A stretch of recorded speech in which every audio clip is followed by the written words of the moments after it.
you don't keep the president of the Jamaican Basketball Association waiting when he's nice enough to join you. So we're going to welcome to the show now, and lucky enough to talk to the guy who's in charge of all of this, Mr. Paulton Gordon.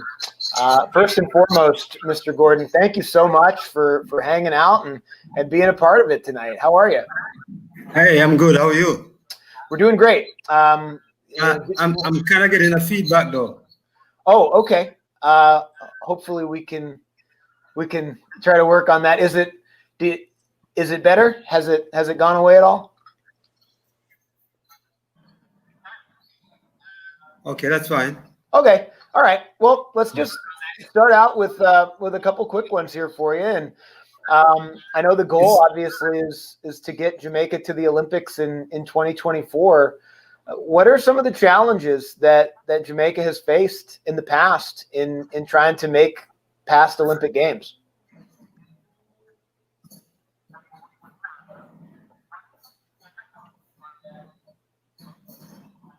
Still getting a feedback. Well, there's not a big basketball culture in Jamaica. The main sports that I played here are soccer, track and field, cricket, which are Commonwealth sports. But because we are so close to North America, there's a huge following for basketball. And so there's a fair amount of interest in basketball. Over time,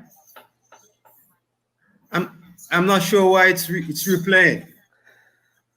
I'm not sure either. Sorry about that. Go again? I said sorry about that. I know that's very distracting when you're trying to talk and you hear yourself right back. I've been in that situation before. Yeah, we hear you just fine though. Right. Well,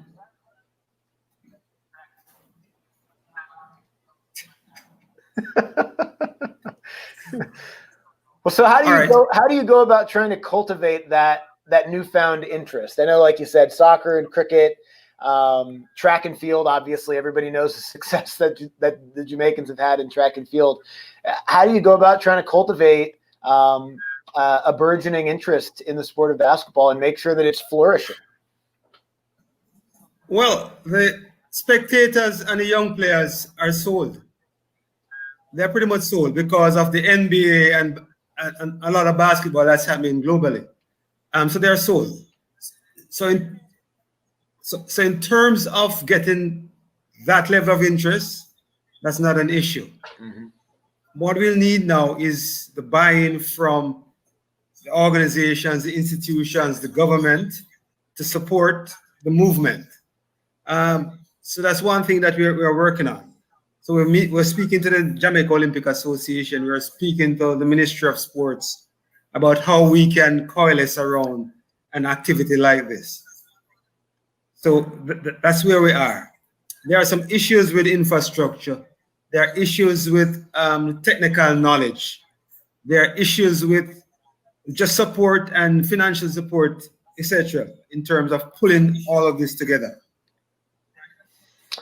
And I know the goal of obviously what we're doing here tonight, and the goal for you and the national team over the next 4 years is to qualify for the Olympics, make the Olympic Games, and perform on a global stage. What would that do? What would that do for support for basketball? Maybe not only from the government, but just getting as many people interested as possible if Jamaica is able to qualify for the 2024 Games. Oh, that would be huge. That would be huge. Traditionally, we have 3 or 4 sports that are part of our Olympic movement or part of our Olympic Games. You know, track and field is usually there. Pretty much every now and then we have, say, cycling or swimming. But as a team sport, this will be probably the very first time a team sport would have qualified for an Olympic Games.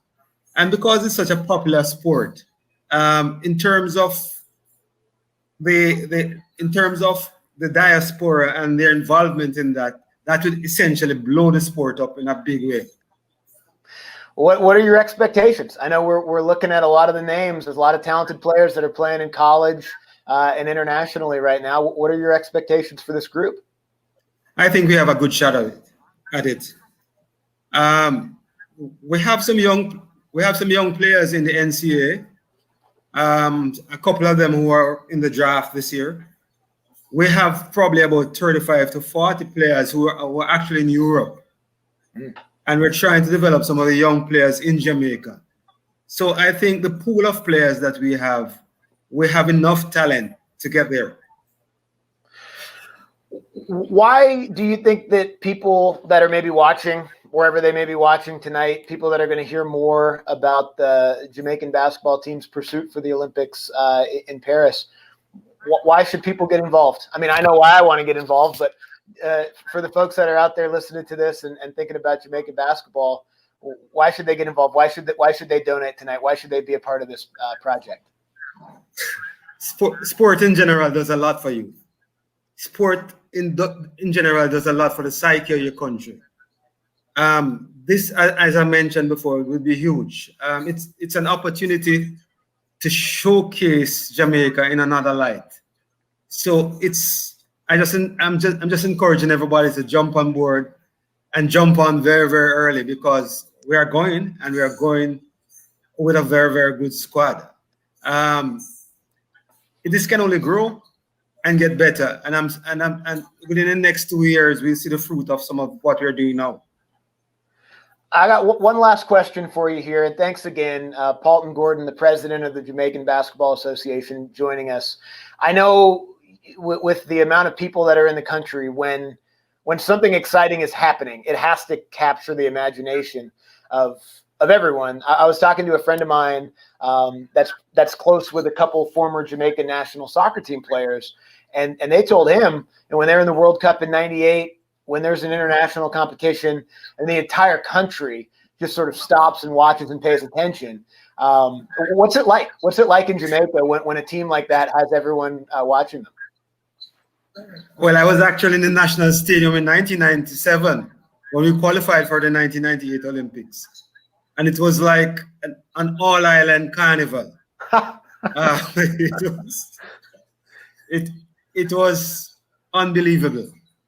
Everybody was basically engaged, involved. It was a full celebration. And we aim to do that again using basketball. How did you celebrate? I said one more question, but now I'm interested. You said it was a full island carnival. What did Paulton Gordon do to celebrate back in 1997? Well, I had all my friends from the university who came to the game. We were in the parking lot and we had a few drinks. Hey, there's nothing wrong with that. Had a few drinks for a couple of hours, and we were basically there for 4, 5, 6 hours after the game. Beautiful. Beautiful. Again, I lied. We've got one more. My partner, DeShaun Tate, has a question for you.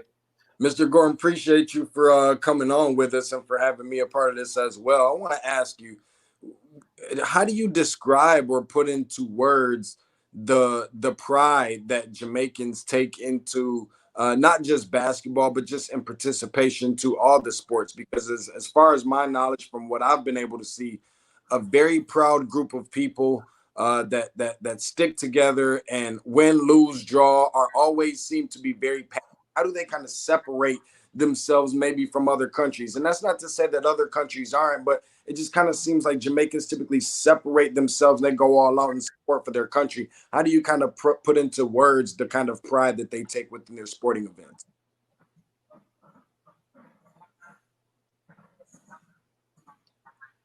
Okay. I'm just getting because of feedback, I'm just getting the question. Sure. Well, Jamaicans are very proud, extremely proud. And when we do something, we'll do it with a lot of passion. So if the fans are with you, you're a hero. If you're not doing very well, then you're a villain. But they are very, very supportive of whatever you do. And pretty much, if they realize that you're making the effort and the passion is there, they'll be there with you all the way. So anywhere across the globe you go, and the Jamaican flag is flying, people will attach themselves to it, and they're fully engaged. And that is the movement we want to start with this project. Well, Mr. Gordon, we appreciate the time tonight. I'm hopeful that there's an island-wide carnival in just a couple of years from right now for the basketball team as well. Thank you so much. Appreciate, and thanks for your support. Absolutely. Happy to support such a worthy cause.